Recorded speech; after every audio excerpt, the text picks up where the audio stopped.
Eu vou tomar liberdade de compartilhar com vocês aqui do canal um vídeo explicando um pouco um curso que eu estou lançando que chama o Manual da Política Racional.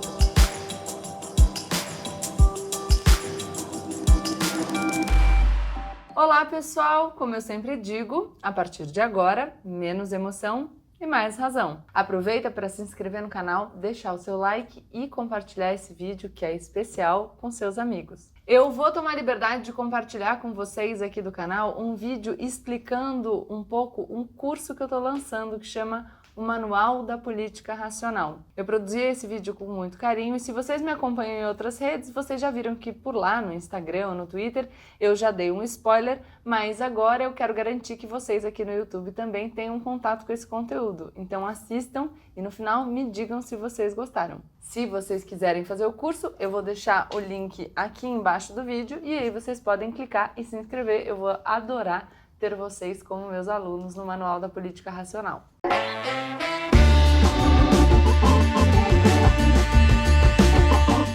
Pessoal, eu quero saber de vocês quem são vocês no Natal da família. Vocês estão no grupo das pessoas que brigaram por causa de política ou vocês fazem parte do grupo que se esquivou, ficou ali no cantinho porque não entende muito do assunto e não quis discutir? Se você tá de um lado repetindo clichê ou se você tá de outro e se abstém da discussão, das duas formas, você está deixando a decisão sobre coisas que importam para a sua vida na mão de pessoas que não necessariamente refletem aquilo que você deseja para você mesmo. E é por me preocupar com vocês, para garantir que vocês de fato consigam escolher representantes que reflitam aquilo que vocês querem para a vida de vocês, que eu tô aqui para apresentar o meu novo curso, o Manual da Política Racional. Um curso no qual juntos a gente vai seguir um processo para que vocês dominem conceitos e possam formar a própria opinião. Então vem comigo que até o final desse vídeo eu vou ter explicado para vocês, tintim por tintim, como é que a gente vai chegar nesse ponto no qual vocês estarão aptos para fazer boas escolhas na política. Ou, claro, para se dar muito bem numa discussão. Galera, a gente vai começar a nossa discussão aqui por uma constatação óbvia. A política tomou todos os lugares da nossa vida. A gente vai para a academia, o pessoal está discutindo política. Vai para o Natal em família, o pessoal está discutindo política. Chega para trabalhar, o pessoal está debatendo política. Fazia tempo que a gente não sentia a política de forma tão viva nas nossas discussões do dia a dia. E junto com isso, com a centralidade da discussão política no nosso cotidiano, apareceram também as paixões políticas. Parece que cada vez mais a racionalidade foi jogada para fora do debate. E isso faz com que a gente não consiga debater e encontrar caminhos de consenso para, de fato, a gente alterar o mundo em que a gente vive. Virou briga, virou torcida de futebol. E se a discussão política virou briga de torcida, outra coisa que aconteceu é a gente não consegue mais ficar de fora dessa discussão. O tempo inteiro a gente é chamado para o jogo e muitas vezes a gente não se sente confortável para debater determinados assuntos, ou porque a gente não tem uma opinião formada sobre aquele tema, ou, mais grave que isso, porque a gente sequer domina conceitos básicos para que a gente possa construir a nossa própria opinião. Quantas vezes você já não se engajou numa discussão e percebeu que, na verdade, você estava reproduzindo a opinião de uma outra pessoa? Quantas vezes você não leu uma notícia de jornal ou acompanhou um debate na televisão e se deu conta de que você não conseguia nem entender direito o que estava sendo dito? E isso não acontece porque você tem a formação X ou Y, porque você estudou mais ou menos em escolas melhores ou piores. Isso acontece com todo mundo, porque de fato o mundo vem se tornando cada dia mais complexo. Então é cada vez mais difícil mesmo formar uma opinião autônoma e independente. Se você estiver reproduzindo clichê, fica fácil debater, mas não é isso que a gente quer, né? Então vamos lá, eu vou dar alguns exemplos para vocês de temas bastante complexos que foram objeto de discussão nas últimas semanas e que demandam de nós que nós compreendamos os conceitos chaves da política para que a gente possa se posicionar, mais que o pessoal discutiu por aí só repetindo frase pronta. Por exemplo, qual a consequência do adiamento das eleições municipais? Quem são as autoridades responsáveis por estabelecer as medidas de enfrentamento à pandemia? Isso é responsabilidade do governador, do prefeito, do presidente da República? E até que ponto o Supremo Tribunal Federal pode interferir nessa questão? Quem é o Centrão? Por que o Centrão, de repente, voltou de forma tão significativa para a discussão política no Brasil? Por que o Centrão importa tanto para o nosso presidencialismo de coalizão? O que é o presidencialismo de coalizão? Qual é o papel dos militares na política? Até que ponto eles podem interferir na discussão política ou nas decisões políticas? Como é que isso está posto na Constituição Federal? Será que as Forças Armadas são, de fato, um poder moderador? E a democracia brasileira? Está em risco? Ou a gente tem instituições sólidas no Brasil e a gente não precisa se preocupar? Vocês devem ter conseguido observar que os meus exemplos trazem temas quentes da discussão política atual, mas que também, para que a gente possa compreender o que está sendo debatido agora, o que é o assunto do momento, a gente precisa compreender melhor como que funciona o sistema eleitoral brasileiro, por que são importantes as nossas instituições, porque eventualmente uma fragilidade no nosso sistema democrático pode colocar em risco toda a nossa estrutura política, qual é o papel do Supremo Tribunal Federal, como funciona a divisão entre os poderes, tanto os poderes legislativo, executivo e judiciário, quanto a divisão de poderes entre os entes da federação, até que ponto um poder pode interferir no trabalho do outro. Entenderam o que eu estou querendo dizer? Para a gente se engajar na discussão atual, a gente precisa dominar conceitos-chave.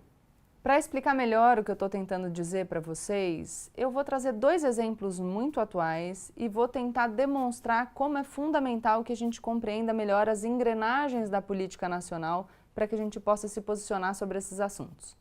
Uma das perguntas que eu fiz para vocês tem a ver com a condução da política nacional para o enfrentamento à pandemia. Então, a gente estava aqui no Brasil, de repente chegou um vírus e a gente teve que impor medidas como isolamento. Quem tem o poder para fazer isso? Será que é o governador? O prefeito? Será que é o presidente da República? E por que isso é importante? Porque, principalmente por causa dos reflexos disso numa eleição futura, nem sempre o presidente da República, os governadores e os prefeitos vão estar de acordo sobre quem tem a responsabilidade pela condução da crise. Ou melhor, sobre quem tem a responsabilidade para determinar medidas para que, de fato, o Brasil possa enfrentar a crise que se apresenta, que é uma crise que tem impacto tanto na saúde pública quanto na economia. Então, por exemplo, decisões sobre isolamento, fechamento de comércio, restrição ao transporte de passageiros ou ao transporte de cargas, quem que vai determinar essas medidas? De quem que eu devo cobrar o posicionamento e as soluções para que a gente possa enfrentar a pandemia? Do presidente, do governador ou do prefeito? E aí entram em cena os conceitos-chave da política. Por quê? Porque para a gente saber de quem que a gente deve cobrar essa solução, a gente precisa primeiro entender que o Brasil, assim como os Estados Unidos, é uma federação. O Pacto Federativo Brasileiro, que está lá previsto na Constituição Federal de 1988, se organiza em 3 níveis. A gente tem o nível federal, também chamado de União, o nível estadual e o nível municipal.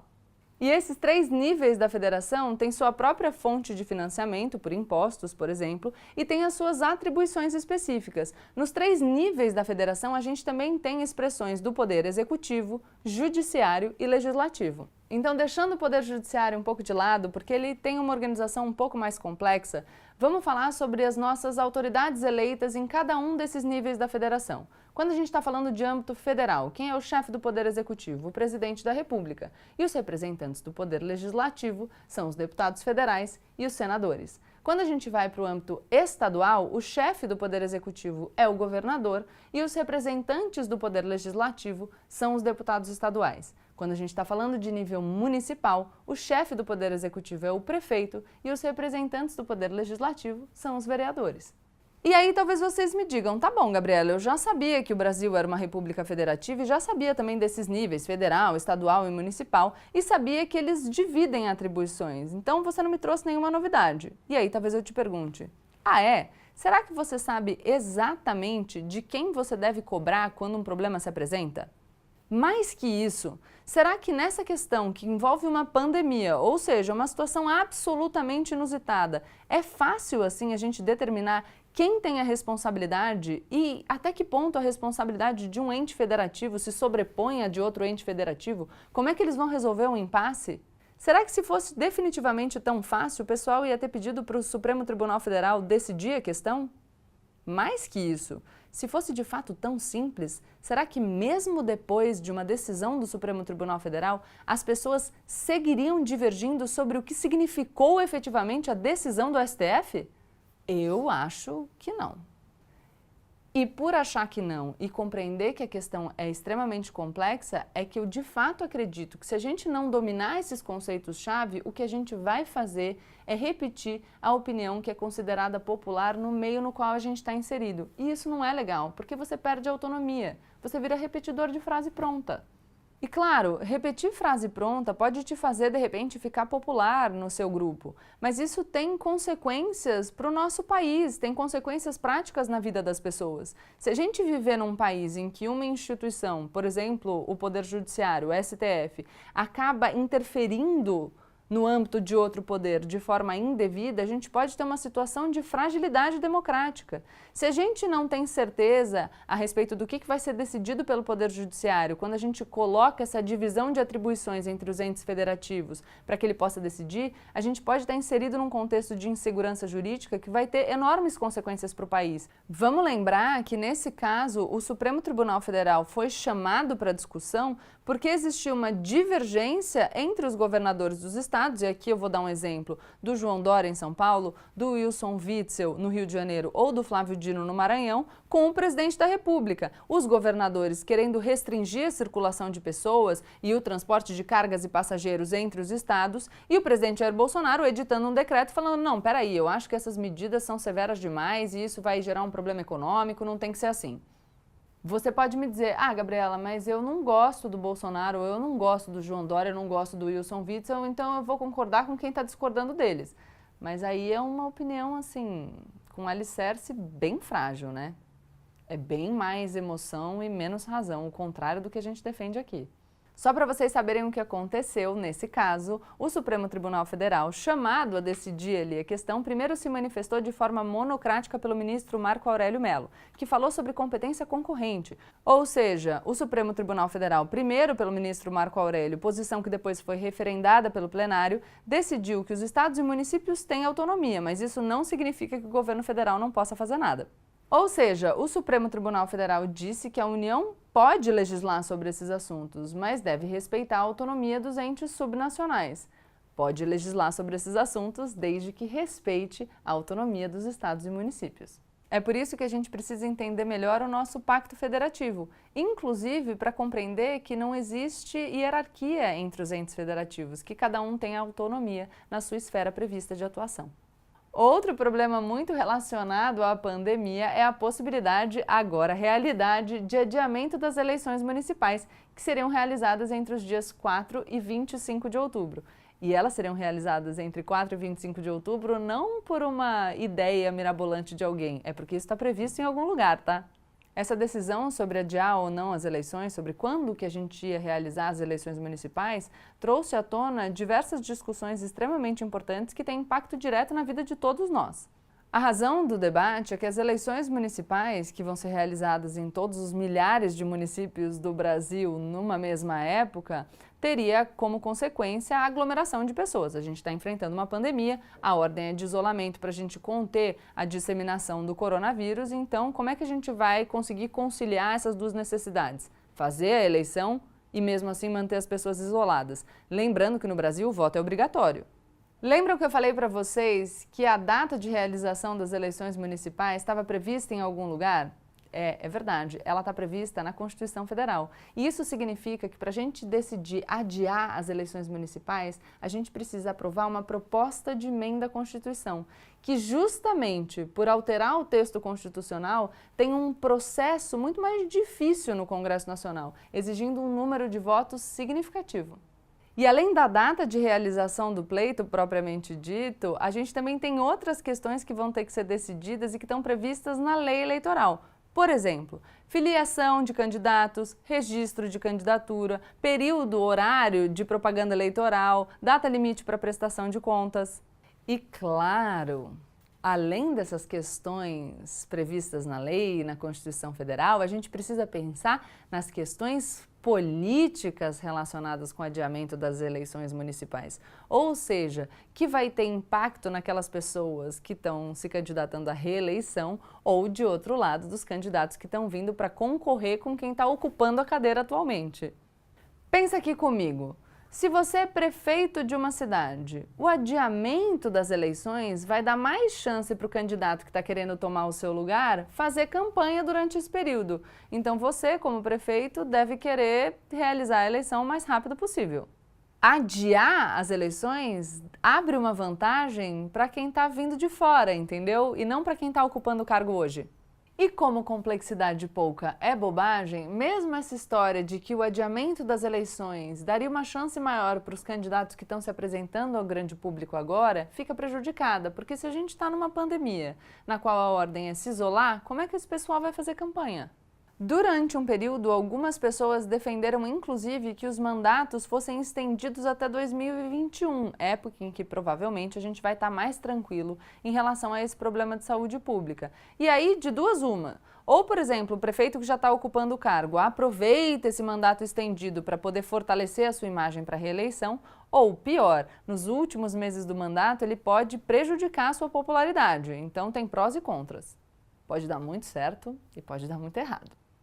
Principalmente se você é prefeito de uma cidade na qual os cofres públicos já estão bem prejudicados e tendem a ficar em situação ainda pior em virtude da crise econômica que se apresenta agora. Uma outra alternativa apresentada seria a extensão desses mandatos até 2022. Só que essa alternativa estenderia por muito tempo o mandato dos vereadores e prefeitos, então ela não foi muito bem recebida. Um ponto fundamental aqui. Quando a gente fala de fundo eleitoral, logo aparece alguém carregando a plaquinha do "sou contra o financiamento público".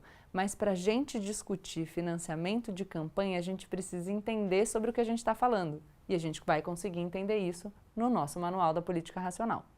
Depois de muita discussão, o Congresso promulgou no dia 2 de julho a emenda constitucional que alterou a data das eleições municipais. A gente faz as eleições municipais ainda nesse ano, 2020. Com a alteração do primeiro e do segundo turno das eleições municipais, como a gente já adiantou para vocês, todas as outras datas relativas ao processo eleitoral também foram alteradas. Então, os prazos na Justiça Eleitoral para registro de candidatura, de coligação, os prazos para prestação de contas, tudo isso foi alterado porque mudou a data da realização das eleições. Outra coisa que mudou é que o adiamento das nossas eleições municipais fez com que a gente eleja os nossos prefeitos e vereadores depois que as eleições americanas acontecerem. E a gente sabe, por exemplo, que o nosso presidente da República, Jair Bolsonaro, que se posicionou contra alguns prefeitos na gestão da pandemia, é um grande fã do presidente Donald Trump. Ou seja, se o Donald Trump perde nos Estados Unidos, será que a gente vai observar alguma mudança na eleição dos prefeitos aqui no Brasil? Como deu pra gente ver, as nossas eleições municipais muito provavelmente vão ensejar aí debates acalorados, não só nas redes sociais, mas em toda a grande mídia. É por isso que a gente precisa entender sobre o que a gente está falando, para que a gente possa falar sobre as candidaturas, sobre se foi a melhor opção ter adiado ou não, sobre se a gente devia ter jogado pleito para 2021 ou 2022, como funciona o financiamento eleitoral, será que determinado candidato pode fazer a campanha do jeito que ele está fazendo, enfim, a gente precisa entender sobre o que a gente está falando para poder entrar nessas discussões. E vocês podem até dizer para mim, Gabriela, mas será que eu preciso entender sobre regra para realização de campanha ou para doação para campanha?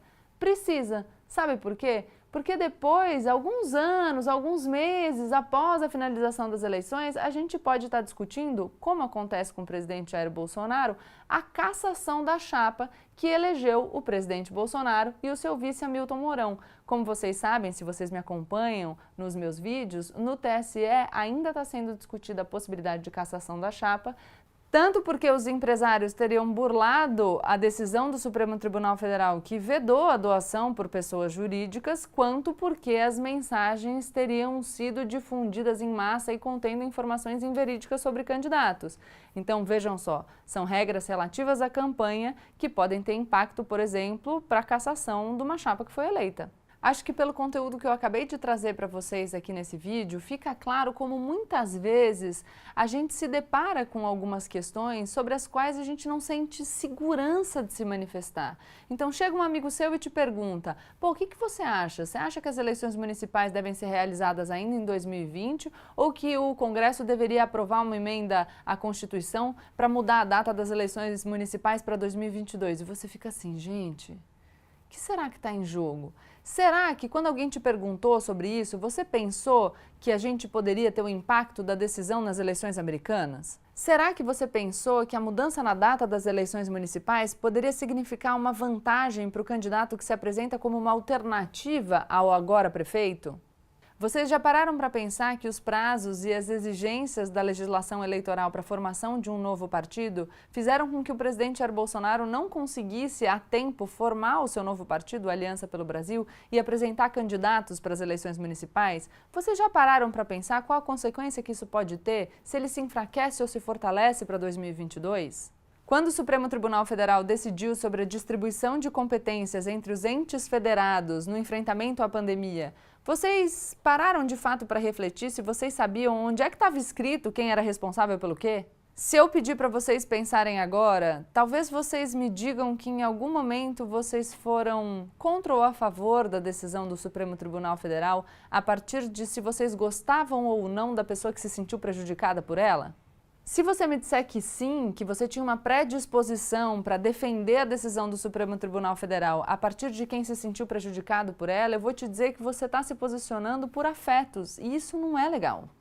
Porque se a gente se posicionar por afeto, a gente é facilmente manipulado. É por isso que a gente precisa dominar os conceitos que nos permitem entender as engrenagens da política, para que a gente não seja manipulado pelas pessoas que têm interesses. Interesses que podem não ser os nossos. E acreditem em mim, eu sei que muitas vezes, quando a gente percebe a complexidade dos temas que estão ali envolvidos na discussão, a gente pode se sentir frustrado em reconhecer a nossa própria ignorância e muitas vezes intimidado, porque se o tema é complexo, a gente não vai conseguir entender. Mas esse é o ponto, dá para entender, é só se empenhar para isso.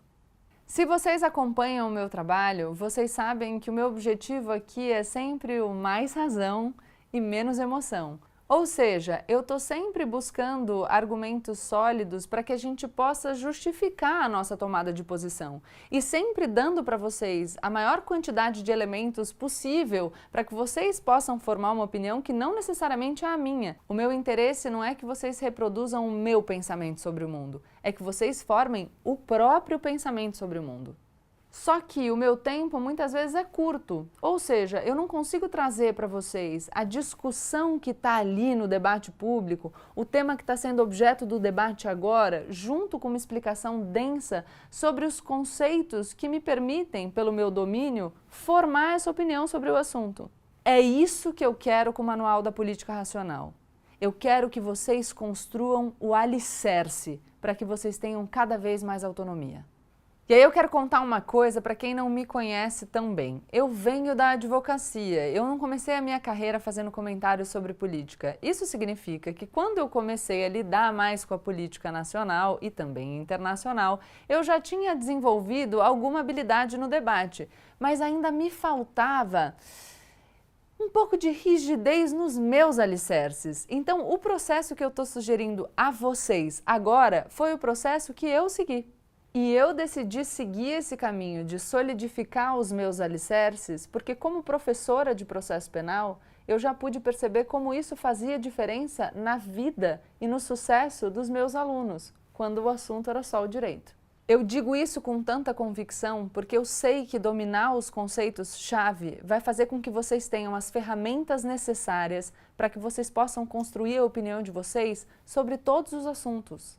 É o que vai permitir a vocês construir os próprios argumentos de forma segura, com embasamento, de forma racional. É isso que vai fazer a diferença no debate. Isso, na verdade, vai fazer diferença na vida de vocês como um todo.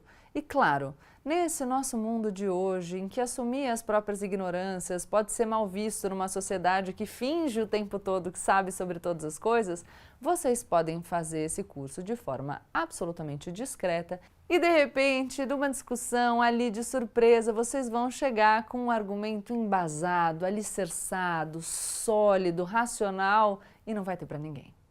Sem contar, claro, a capacidade aprimorada de escolher os seus representantes nas eleições. Porque, né, a gente vive numa democracia representativa, então, basicamente, a gente vai ter que eleger pessoas que sejam capazes de representar muito bem os nossos interesses, para que a gente possa mudar o mundo em que a gente vive para um lugar que seja melhor para nós. Para que vocês fiquem ainda mais seguros sobre o que vai ser respondido no Manual da Política Racional, eu vou dar exemplos de perguntas que a gente vai fazer no decorrer do curso.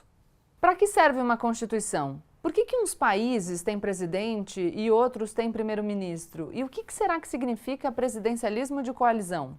O que é centrão, fisiologismo, cláusula de barreira? Como funcionam as eleições no Brasil? Qual a diferença entre uma eleição majoritária e uma eleição proporcional? E por que numa eleição proporcional a gente fica com a sensação de que a gente não tem muito controle sobre quem é eleito? Por que o voto é obrigatório no Brasil? Qual é o impacto da propaganda eleitoral numa era em que as redes sociais dominam o debate público? Como que a gente faz para não cair em fake news? Será que a gente pode usar fake news para prejudicar o candidato que concorre contra a gente? E claro, para falar de tudo isso, a gente vai usar exemplos históricos da política brasileira e também da política internacional, para ficar mais fácil de entender. E preciso confessar para vocês aqui, eu também quero que esse curso te inspire. Eu quero que você se sinta encorajado a participar mais ativamente da vida política do seu país. E que você, com isso, consiga transformar o mundo em que eu e você vivemos, preparando um mundo melhor, criando um mundo melhor para as gerações que estão vindo aí. Eu quero que você seja capaz de deixar a sua marca. E eu te garanto que essa vai ser uma experiência estimulante, porque a gente vai ter um diálogo aberto, prazeroso, simples. Porque se vocês me conhecem, vocês sabem que eu acho que aprender é o maior barato. A gente tem que estar sempre crescendo e evoluindo. E é isso que eu quero com o Manual da Política Racional. Já que eu falei em diálogo franco e aberto, vamos falar um pouquinho sobre a organização dos módulos para vocês entenderem direitinho como é que vai ser? No módulo 1, a gente vai desconstruir aquela ideia de que política é algo que não se discute, porque política é discussão, debate democrático é isso, e é nessa hora que você vai entender como a política impacta a sua vida. No módulo 2, a gente vai entender como funciona a federação, o que faz a união, os estados e municípios e quais são os principais problemas da Federação Brasileira. No módulo 3, a gente vai compreender por que as pessoas obedecem às autoridades e às leis. Será que existem diferenças entre regimes autoritários? Como surgiram os regimes democráticos? O que caracteriza um regime como democrático? E mais, por que é tão importante a gente defender a nossa democracia? Módulo 4, tenho certeza que vai ser um sucesso porque a gente vai discutir, será que os partidos políticos servem para alguma coisa? Como funciona o sistema partidário no Brasil e por que os partidos são importantes? Para que eles servem? No módulo 5, a gente vai entender como funcionam as eleições, qual a diferença entre eleições diretas e indiretas, como funcionam as eleições majoritárias e proporcionais e quais são as propostas de reforma eleitoral que existem aqui no Brasil. O módulo 6 eu adoro, a gente vai falar sobre quem paga a conta das eleições. Então vamos discutir sobre financiamento privado, entender o que é o fundo eleitoral, o fundo partidário, falar um pouquinho sobre prestação de contas, eleição e corrupção e cassação da chapa. No módulo 7 a gente vai discutir se faz sentido a gente falar em propaganda eleitoral obrigatória na época das redes sociais. Então, como funciona o processo de decisão do voto? Para que serve o debate? Será que a gente precisa de propaganda eleitoral obrigatória nesse período em que as redes sociais revolucionam a comunicação? E, claro, muito importante, como que a gente faz para não cair em fake news? No módulo 8, a gente fala sobre como participar da política fora do período eleitoral. Então, como inserir a política no seu cotidiano, exercer o controle como cidadão e se engajar nas discussões nas redes sociais. São 8 videoaulas com conteúdo exclusivo numa linguagem simples e acessível para que você compreenda conceitos-chave da política. Para quem se inscrever agora, a gente tem um bônus. Eu vou compartilhar com vocês a minha lista de livros para que vocês possam se aprofundar nos assuntos que vão ser abordados durante o curso. Depois de cada módulo, eu vou disponibilizar um vídeo extra no qual eu vou falar um pouquinho sobre assuntos quentes da conjuntura política nacional. E no final do curso, eu vou disponibilizar para vocês uma videoaula extra falando sobre como se informar com qualidade. Porque nesse mundo que a gente recebe informação o tempo inteiro, fazer a curadoria daquilo que a gente vai consumir é difícil, né? É nisso que eu quero ajudar. As aulas e materiais vão ser disponibilizados em módulos semanais, mas o conteúdo vai ficar disponível na plataforma por 2 anos, para que vocês possam assistir as aulas no ritmo que vocês preferirem e mais, para que vocês possam revisar o conteúdo quantas vezes vocês quiserem. O Manual da Política Racional é 100% online, mas vocês também podem fazer o download do conteúdo das aulas pelo aplicativo gratuito Sparkle da Hotmart e assistir offline no seu celular, ali na palma da sua mão, onde você quiser. No Manual da Política Racional, você vai solidificar os seus alicerces, você vai construir uma opinião embasada, você vai trocar achismo por conhecimento. E aí, vamos lá?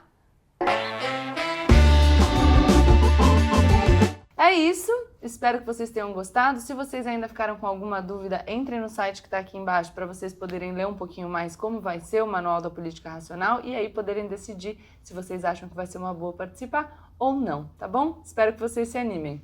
Um beijo, não se esquece de se inscrever no canal, compartilhar o vídeo com seus amigos e deixar o seu like. Tchau!